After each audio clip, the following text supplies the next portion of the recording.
हाँ, very good morning everyone. Clear है सबको? हाँ, चलो स्टार्ट करते हैं फिर। तो देखो, ये फिफ्थ लेसन के अंदर यानी सब कुछ अभी हो गया आप लोग का, बस एक ही टॉपिक बचा है। दिस रिफ्लेक्शन एंड ट्रांसमिशन बोलो या refraction of electromagnetic wave with normal incidence at dielectric interface, एक ही बचा है सिर्फ, तो ये अभी ले लेते हैं अपन। बाकी तो अपन ने सब ले लिया।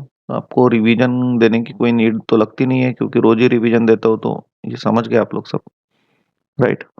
तो सभी इलेक्ट्रोमैग्नेटिक वेव इक्वेशंस वगैरह, वेव इम्पीडेंस वगैरह, देन उसके बाद स्किन डेप्थ का कंसेप्ट, और लास्ट लेक्चर में पॉइंटिंग थ्योरम जो अपन ने देखा था वो, है ना? पॉइंटिंग थ्योरम यानी concept of power carried by electromagnetic wave. तो ये अपन ने सब देखा था। तो लास्ट टॉपिक बचा है, बस ये हो गया, आपका लेसन खत्म हो जाता है फिर। तो चलो समझ लो। तो रिफ्लेक्शन एंड रिफ्रैक्शन, आपको क्या करना है, एक reflection coefficient and transmission coefficient इसके डेरिवेशन में निकालना है। तो बहुत इजी है, इतना डिफिकल्ट नहीं है। आप लोग अगर बराबर ध्यान दोगे अभी तो आपको समझ जाएंगे ये सब, राइट? समझना जरूरी है, हाँ।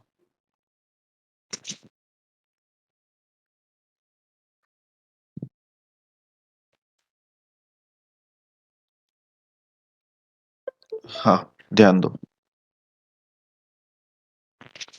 समझ लो। जैसे कि पहले एक डायग्राम ड्रॉ कर लेता हूँ।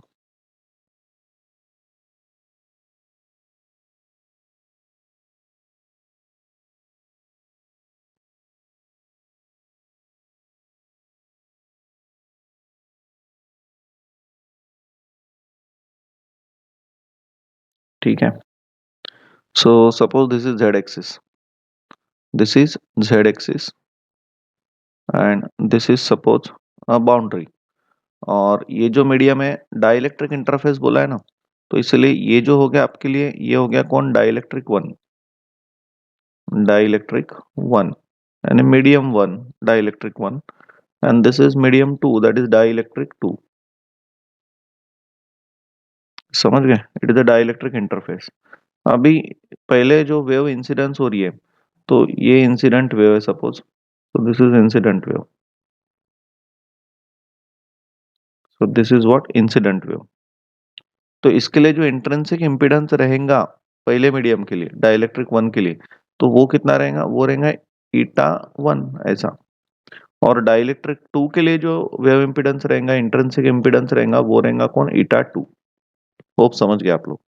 अब ये जब जो वेव है, इलेक्ट्रोमैग्नेटिक वेव है, इसको अपन नाम दे देते हैं, इंसिडेंट होने के कारण इसको नाम देते हैं सपोज EX S1 प्लस, ऐसा नाम दे देते हैं, because it is incident wave. समझ गए ना? और अब क्या होगा, एक तो ये वेव दूसरे मीडियम में रिफ्रैक्ट होंगी या ट्रांसमिट होंगी, या तो फिर पहले ही मीडियम में रिफ्लेक्ट भी हो सकती हैं। तो अगर ये वेव यहाँ पे इंसिडेंस होने के बाद अगर वापस आती है, तो वापस आती है तो it will be like this way. अगर ये वेव वापस आ रही, तो इसको अपन क्या बोलेंगे? Reflected wave, isn't it? और रिफ्लेक्टेड वेव को अपन शो कैसे करेंगे? तो इसको EX S1 माइनस से शो करेंगे। समझे क्या? इंसिडेंट प्लस से, और इसको कैसे शो करेंगे? तो माइनस से शो करेंगे। होप इतना समझ गया। अब ये हो गया इलेक्ट्रिक फील्ड कंपोनेंट। इसका मैग्नेटिक फील्ड कंपोनेंट कैसा लिखोगे? जस्ट अ मिनट, इसको ऊपर लिख लेता हूँ थोड़ा। इसका जो मैग्नेटिक फील्ड कंपोनेंट रहेगा, वो रहेगा HY S1, और यहाँ पे प्लस, और इसका रहेगा कौन? HY S1 minus. अब y क्यों आया? अगर electromagnetic wave along x direction, sorry Z direction जा रही है, जेड डायरेक्शन जा रही है, और इलेक्ट्रिक फील्ड कंपोनेंट अगर आप लोगों ने एक्स डायरेक्शन के अलोंग लिया है, तो फिर यार वेव इंपीडेंस पढ़ा अपन ने, magnetic field component will be in the Y direction. Hello, समझे क्या? अगर इलेक्ट्रोमैग्नेटिक वेव जेड डायरेक्शन में जा रही है, electric field component X direction में, तो magnetic field component Y direction में रहेगा। चलो, इतना क्लियर हो गया सब लोग? आगे बढ़ते हैं। अब अगर ये वेव दूसरे मीडियम में यानी डाइलेक्ट्रिक टू में अगर रिफ्रैक्ट होती है, राइट, तो फिर ये हो गई रिफ्रैक्टेड वेव। और रिफ्रैक्टेड वेव को अपन लिखेंगे EX S2, दूसरे मीडियम में गई ना, प्लस, और इसका जो मैग्नेटिक फील्ड कंपोनेंट रहेगा वो रहेगा HY S2 प्लस। समझ गए क्या डायग्राम सब लोग? So this is the boundary, boundary between two dielectric medium. Clear है सब लोग फिर यहाँ तक? डायग्राम समझ गए ना सबको? हाँ, यस, आगे बढ़ते हैं। अब इसको जरा लिख लेता हूँ जो मैंने पढ़ाया वो, तो ध्यान देना। आई am writing here, consider consider the electromagnetic wave. Consider the electromagnetic wave propagating propagating through dielectric medium through dielectric medium in z direction. In z direction, समझ गए? with intrinsic with intrinsic impedance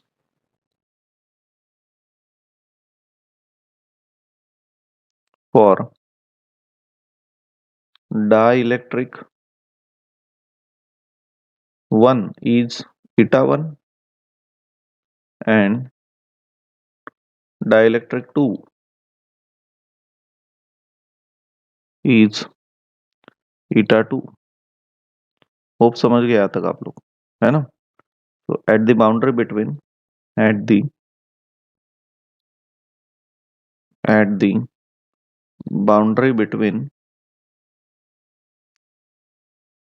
two dielectric interface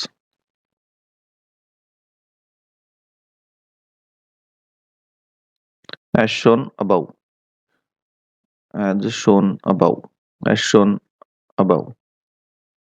समझ गए फिर आप लोग, है ना? सो अब इसमें से कुछ पार्ट रिफ्लेक्ट हो रहा है, जो इंसिडेंट वेव है ना, incident wave, this one is the incident wave. तो ये इंसिडेंट वेव में से कुछ पार्ट रिफ्लेक्ट हो रहा है, तो कुछ ट्रांसमिट हो रहा है, तो वो भी लिख लेते हैं अपन। So let the part of electromagnetic wave transmitted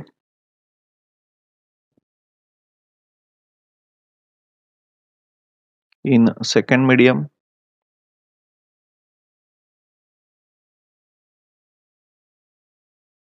and remaining part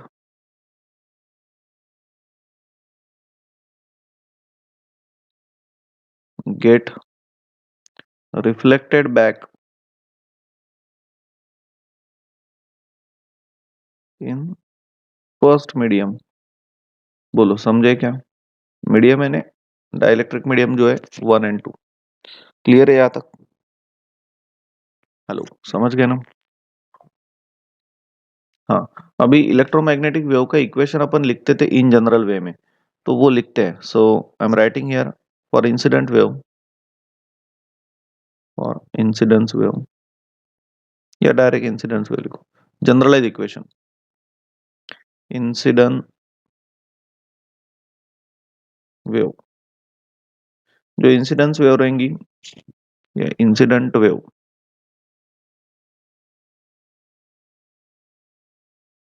incident wave, जो इंसिडेंट वेव रहेंगी, तो उसका इक्वेशन क्या लिखा है अपन ने? ई एक्स एस वन ना, है ना, इलेक्ट्रिक फील्ड कंपोनेंट। तो इन जनरल वो क्या रहेगा? ई एक्स एस वन, इंसिडेंट है इसलिए प्लस, तो इसको जनरलाइज वे में लिखेंगे, तो इसको अपन इंस्टेंटेनियस वैल्यू कैसा लिखते हैं इसका? E X zero S one into E raise to the power minus gamma Z. Hello, समझ गए क्या इतना? हेलो, क्लियर है ना? अरे समझे क्या?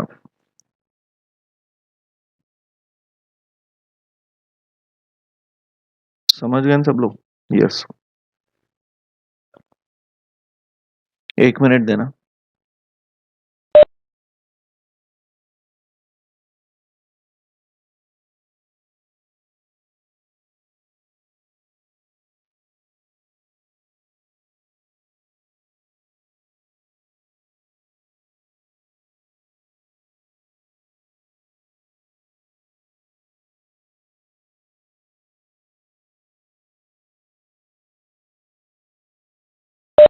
हाँ हाँ, समझ गए फिर इतना? चलो आगे बढ़ते हैं नाउ।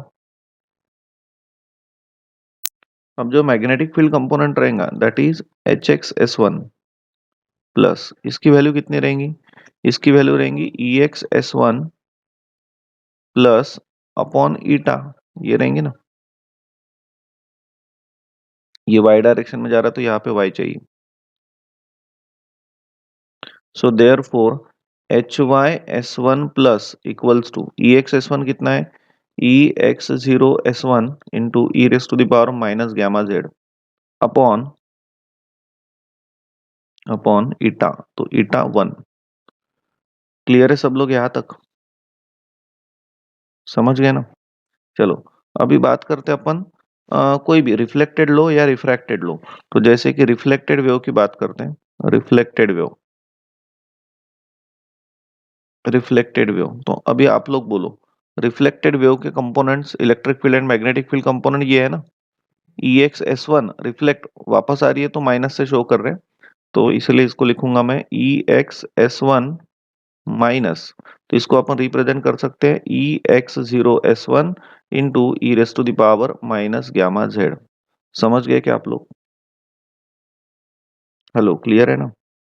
इसको लगे तो आप प्लस, यहाँ पे प्लस ऐसा लिख सकते हो, माइनस। और वही अगर मैग्नेटिक फील्ड कंपोनेंट लिखना होगा तो now H Y S one minus this should be equals to कितना हो जाएगा, ये हो जाएगा E X S one minus, अब वो वापस आ रहा है इसीलिए इसको माइनस ईटा देना पड़ेगा, समझ गए, माइनस ईटा वन। तो ये हो गया फिर E X zero S one minus into E raise to the power minus gamma Z upon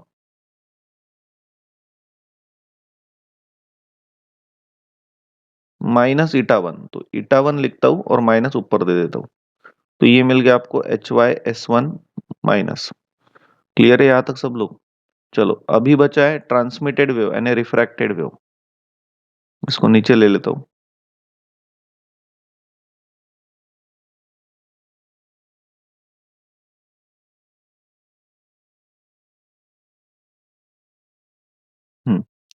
now third for transmitted wave, transmitted wave, transmitted wave कौन है, transmitted wave is notation is two, this one is the transmitted, तो इसको लिखते वैसे ही, बोलो E X S two, E X S to,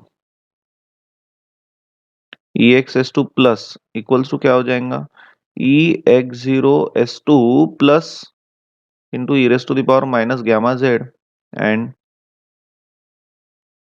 H Y S two plus ये क्या आ जाएगा, ये आ जाएगा E X S two plus upon eta to.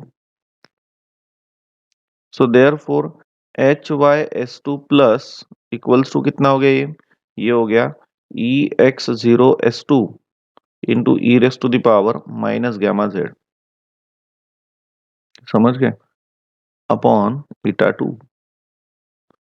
Clear है क्या सब लोग आप, मैंने क्या लिखा अभी तो समझ गए ना। आप बराबर देखो एकदम बहुत ही इजी है, लेकिन इसको एक दो बार आप लोगों ने भी लिख के देखना घर पे। चलो क्लियर हो गया यहाँ तक, लगे तो एक बार और बोल देता हूँ। सबसे पहले अपन ने इंसिडेंट वेव के लिए लिखा, पहले डायग्राम अगर आपको समझ गया तो फिर ये भी समझ जाएगा, तो ये समझ गया। बाद में आपको रिफ्रैक्टेड वेव के लिए बोला तो ये भी आपके ध्यान में आ गया, है ना, एक बार देख लो लगे तो। और ट्रांसमिटेड वेव ये भी समझ गया। चलो आगे बढ़ते हैं। अब मैं क्या करता हूँ, अब यहाँ पे मैं बाउंड्री कंडीशन लगाता हूँ। So I am writing here by boundary condition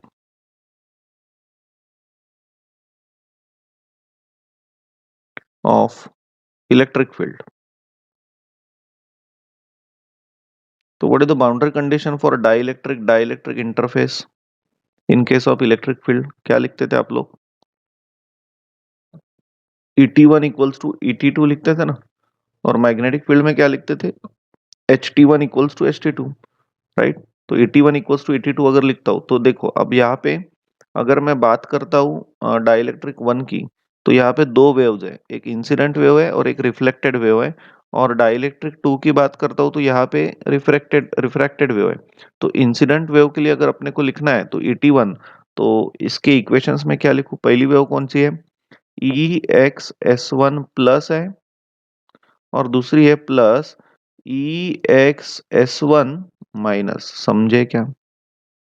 और आउटपुट साइड मैंने दूसरे मीडियम में क्या है? EXS2 plus. होप समझ गए आप लोग?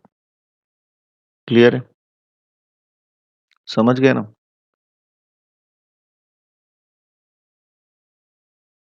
अब इसको जरा इलेबरेट करके लिखते हैं अपन।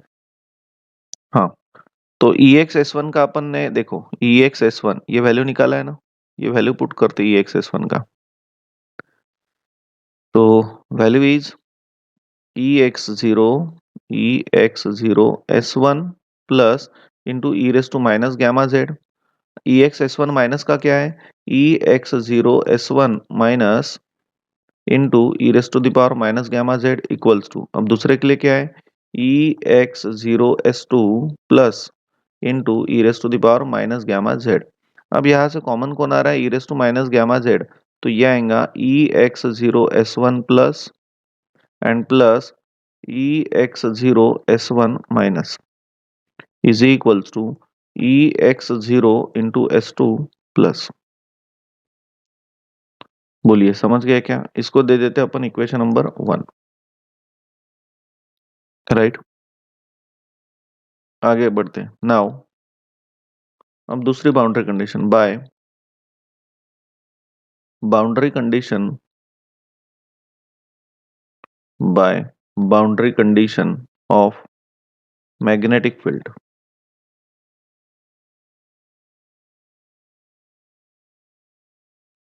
क्या है boundary condition? HT1 equals to कौन? HT2। This is the boundary condition. तो इसको अपन कैसा लिखेंगे? इसको लिखेंगे HY S1 plus plus HY S1 minus equals to कौन? HY S2 प्लस, ऐसा। अब इसको एक्सपांड करो, HY S1 प्लस को अपन ने लिखा है ना, दिस इज, है ना, देन HY S2 ये लिखा है, बराबर है। तो ये दोनों भी लिख लेता हूँ, और तीसरा भी पता है आपको, चलो समझ लो। तो HY S1 प्लस कितना है? It is EX0 S1 plus upon into E raise to minus gamma Z upon eta 1, बराबर है। और दूसरा माइनस था इसलिए minus, plus minus minus EX0 S1 minus into E raise to the power minus gamma Z upon upon eta 1 equals to EX0 S2 plus into E raise to the power minus gamma Z upon eta 2। समझ गए? तो हाँ, जैसा equation number 1 बनाया यहाँ पे, जैसा equation number 1 बनाया कि E raise to minus gamma Z common लेके कैंसिल हो गया, तो यहाँ पे भी वही करते हैं। तो यही टर्म बन गया फिर EX0 S1 plus upon eta 1 minus EX0 S1 minus upon eta 1 equals to EX0 S2 plus upon eta 2। समझ गए सब लोग? इसको देना है तो दे दो equation number suppose second. Clear हो गए क्या सब लोग यहाँ तक? एक स्टेप समझ गई तो दूसरी समझती है, तो एकदम इजी है सब, कोई भी डिफिकल्टी नहीं है। समझ गए? अब देखो, अब EX0 S2 इसका मतलब क्या होता है? इसको अपन रिप्रेजेंट कर सकते हैं ना? यहाँ तक समझ गए ना आप सब लोगों को? है ना? चलो आगे बढ़ते हैं। अब EX0 S2 का मतलब निकाला था ना अपन ने। दिस वन इज द मतलब EX0 S2 प्लस का मतलब इतना होता है ना, बाउंड्री कंडीशन से फाइंड आउट किया। तो मैं यहाँ पे सब्सटीट्यूट करता हूँ, तो ये हो गया EX0 S1 upon eta 1 plus minus EX0 S1 minus upon eta 1 is equals to what it means ex0 s1 plus ex0 s1 minus ex0 s1 plus ex0 s1 minus upon eta 2। समझ गए? And so therefore now अभी क्या करते हैं, plus से split करते हैं, और प्लस से स्प्लिट करके जो प्लस वाले टर्म है एक साइड में लाते हैं, माइनस वाले टर्म दूसरे साइड में लेके जाते हैं। तो ये हो गया ex0 s1 upon eta 1 plus and minus ex0 s1 upon eta 2 plus. समझ गए? Is equals to ex0 s1 upon eta 2 minus and plus, ये उधर जाएगा तो प्लस हो जाएगा ना, ये वाली term, plus ex0 - s1 upon eta 1। Hope समझ गए आप लोग, राइट? अब यहां से कॉमन कौन आ रहा है? कॉमन आ रहा है ex0 s1 प्लस कॉमन आ रहा है, और अंदर remaining is 1/eta 1 minus 1/eta 2 is equals to, यहां से कॉमन आ रहा है ex0 s1 माइनस, और अंदर आ रहा है 1/eta 2 प्लस 1/eta 1। समझ गए? And therefore we are getting ex0 s1 minus upon ex0, लगे थे उसको सॉल्व कर लेते पहले, बाद में लिखते हैं। बोलिए। तो ex0 s1 प्लस इंटू इसका सॉल्व क्या होगा, eta 2 minus eta 1 upon eta 1 into eta 2 is equals to ex0 s1 minus into eta 1 plus eta 2 upon eta 2 into eta 1, right? तो ये eta 1 eta 2 कैंसिल हो गया। So therefore ex0 s1 plus upon, चलो ठीक है, अब लिख सकते हैं अपन। तो ये जो माइनस टर्म है divided by ex0 s1 plus is equals, बोलो कितना आएगा? ये आएगा eta 2 माइनस eta 1 अपॉन, अरे समझ गए ना, this upon this, upon eta 2 plus eta 1। बोलो समझे क्या? और इसको कहा जाता है रिफ्लेक्शन कोएफिशिएंट। इसको कहा जाता है रिफ्लेक्शन कोएफिशिएंट। इसका मतलब होता है रिफ्लेक्शन कोएफिशिएंट, तो इसको ऐसा गामा आर ऐसा लिख सकते हैं आप लोग। तो ये आ गया कितना, eta 2 minus eta 1 upon eta 2 plus eta 1। ये फॉर्मूला मिल गया, and this is the formula for reflection coefficient. तो एक फॉर्मूला मिल गया, दिस इज कॉल्ड एज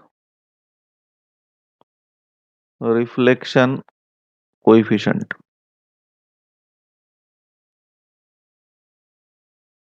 समझ गए फिर, है ना, रिफ्लेक्शन कोएफिशिएंट।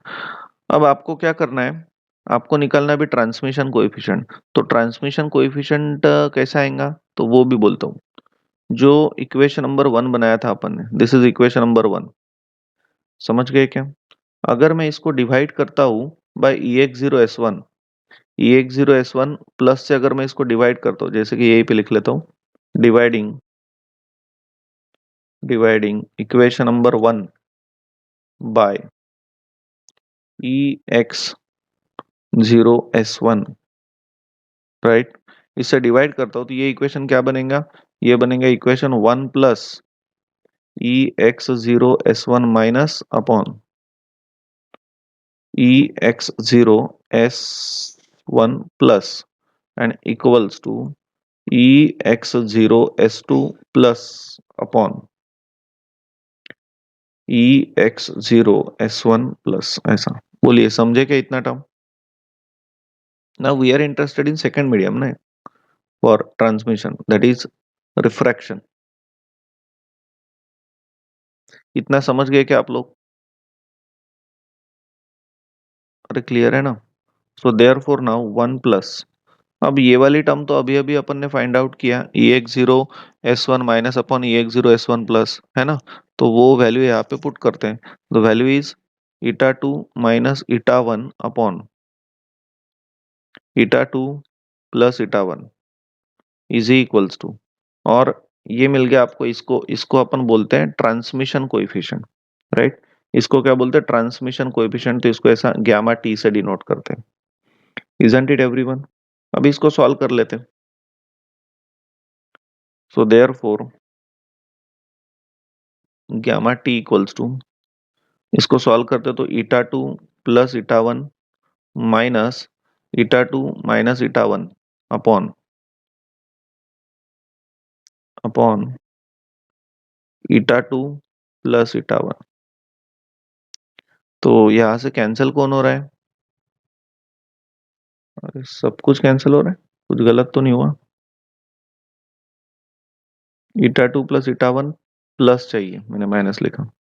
हाँ, तो equals to what? Eta one cancel हो गया, so we are getting twice eta two upon upon eta two plus eta one. आप eta one plus eta two ऐसा भी लिख सकते हो। तो ये मिल गया आपको फॉर्मूला फॉर ट्रांसमिशन कोएफिशिएंट। तो रिफ्लेक्शन कोएफिशिएंट और ट्रांसमिशन कोएफिशिएंट दोनों के लिए फॉर्मूला अभी अपन ने प्रूव किया। This is called as transmission coefficient.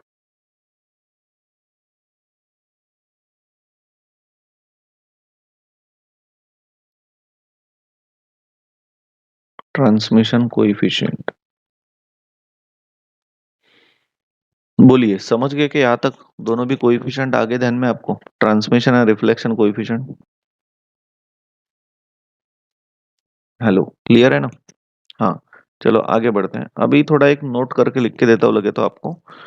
ये अगर पेपर में अगर पूछा जाए तो यूज करना, अगर कंडक्टिंग मीडियम के लिए पूछते हो note. So if suppose I am considering, if जैसे दोनों भी मीडियम कौन से थे अभी? डाइलेक्ट्रिक मीडियम थे ना। This is dielectric one and dielectric two, सही है ना? डाइलेक्ट्रिक वन डाइलेक्ट्रिक टू दोनों भी। लेकिन अभी सेकंड मीडियम अगर कंडक्टिंग मीडियम होता है तो फिर कैसा रहेगा? तो वो समझ लो। If second dielectric medium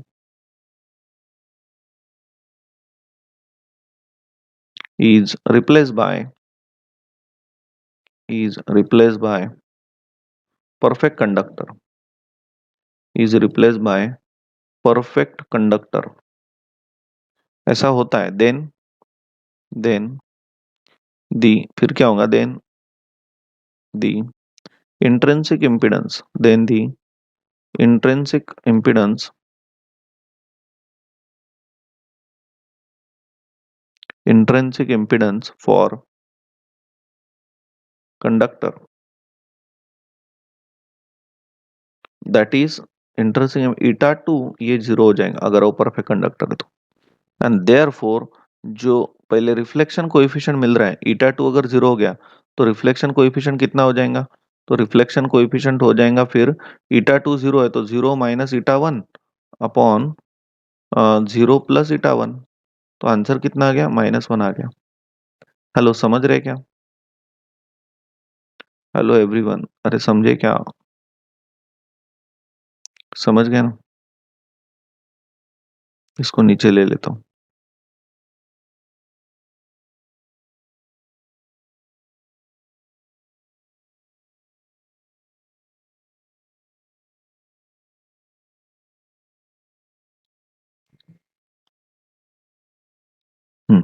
clear है? अब ट्रांसमिशन कोएफिशिएंट के साथ क्या होगा? तो इसका ही मतलब हो गया कि that is reflected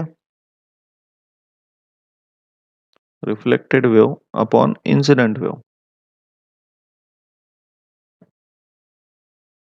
is equals to कितना आ गया? माइनस वन आ गया। तो इसका ही मतलब हो गया कि reflected wave is equals to minus time incident wave, है ना? उधर लेके गए तो। So that is when electromagnetic wave gets incident on perfect conductor,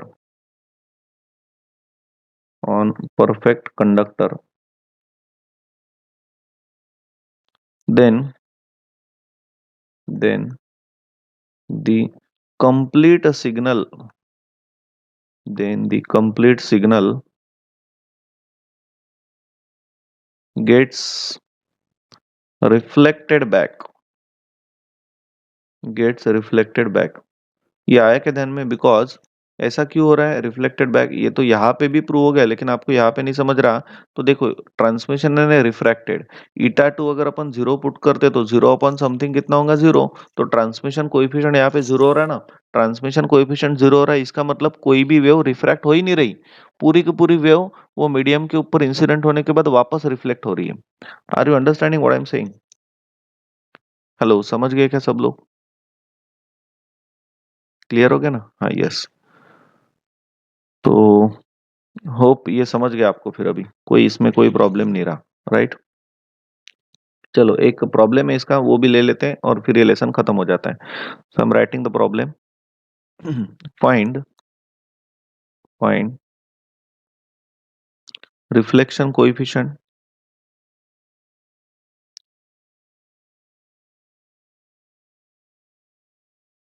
find reflection coefficient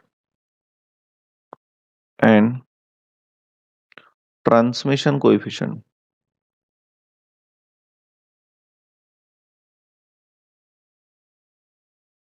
of an electromagnetic wave travelling in air and incident normally on a boundary between air and dielectric,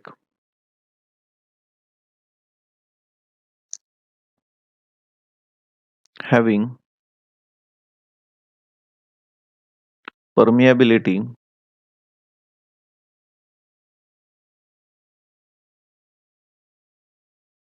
mu zero and permittivity and permittivity epsilon R equals to 4.74। अब इन्होंने relative permittivity वगैरह ऐसा बोलना था, लेकिन ठीक है, यहाँ से अपन समझ सकते हैं। तो सॉल्व करते फिर अभी ये problem, solution we have.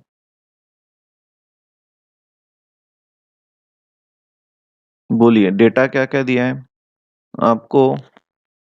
Epsilon are दिया हुआ है, कितना है? 4.74। आपको transmission coefficient and reflection coefficient find out करना है। तो ये फॉर्मूले अभी अभी अपन ने प्रूव किए थे, तो ये फॉर्मूले यूज करते हैं अपन। बट बिफोर दिस फॉर्मूले, tell me now, eta one और ईटा टू आपको निकालना पड़ेगा ना, है ना? तो अब यहाँ पे समझ लो, यहाँ पे कैसा है कि जो एक बाउंड्री है,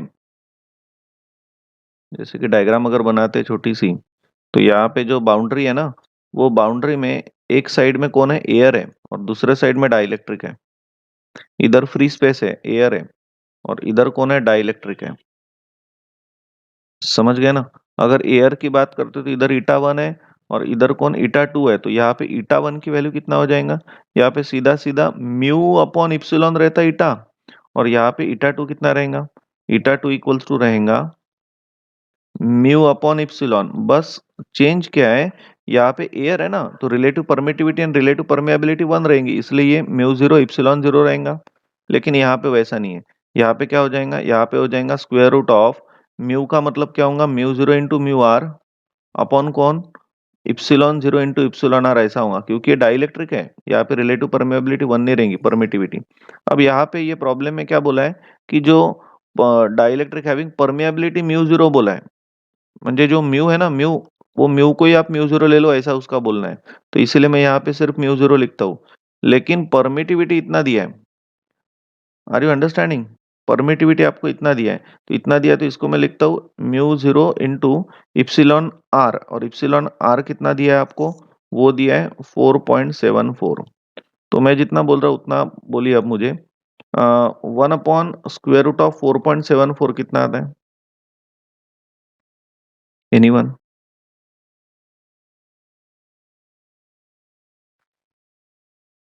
1/√4.74 कितना आता है? 0.459। 1 मिनट, 0. 459। ओके, 0.459 इतना आ रहा है। तो 459 है, मैं 0.46 लिख लेता हूँ। 0.46 इतना आ रहा है। 0.46 times square root of mu zero upon epsilon zero. Hope समझ गए? So therefore eta two equals to, we are getting what?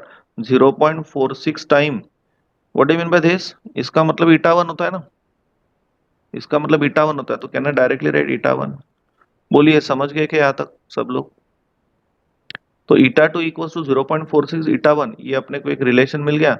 अभी फॉर्मूला लगाते हैं, रिफ्लेक्शन कोएफिशिएंट का फॉर्मूला इज दिस, राइट? ये लगाते हैं फॉर्मूला, है ना?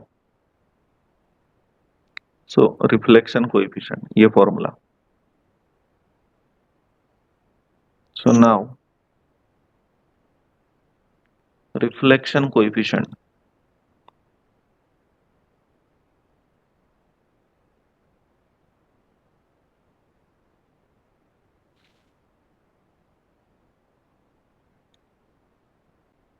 so this is the formula.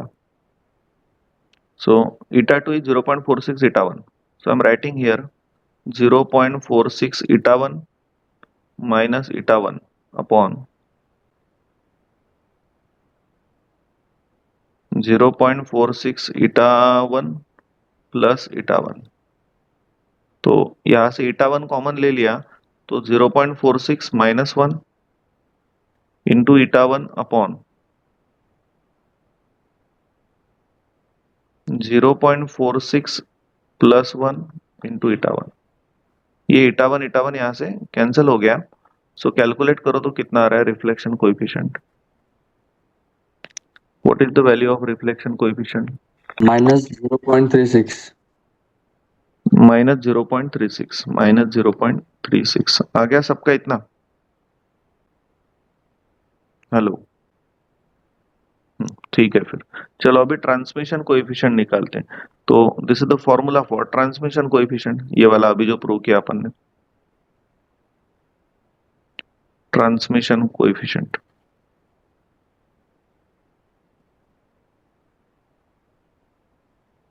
Now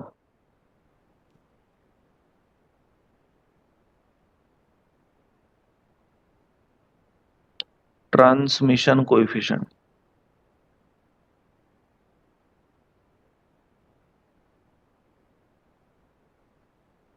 तो this is the formula. Eta two कितना है? Eta two is 0.46 times eta one upon 0.46 eta one plus eta one, so equals to, बोलिए, 2 into 0.46 कितना आता है? 0.92 eta one upon 0.46 plus 1 into eta one once again cancel, right? और बोलिए transmission coefficient कितना आ रहा 0.630। है? 0.63, यस।